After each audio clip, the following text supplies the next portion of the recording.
Bapak, tetap sehat, semangat. Ampun Rasulullah ning sabar nggih. Nggih.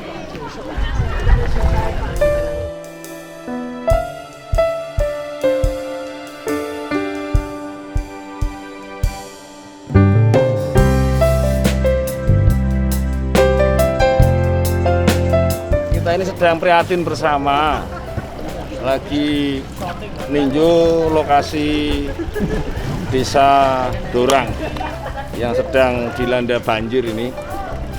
Bersama-sama saya lihat tadi warganya cukup guyup rukun. Ada beberapa yang saling bantu kasih logistik. Ada makanan yang sempat dibuat. Saya matur nuwun kepada warga yang tetap bersabar. Itu ya. Kondisinya tetap kita minta untuk jaga kesehatan selalu. Boleh untuk melihat anak-anak yang kecil suka bermain tapi harus dijaga itu semuanya.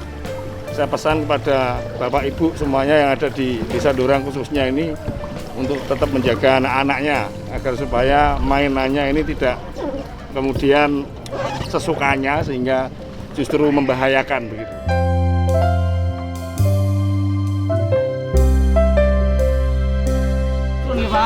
Berbagi tapi. Terima kasih, Pak. Semangat ya tetap ya mantul. Ya, siap.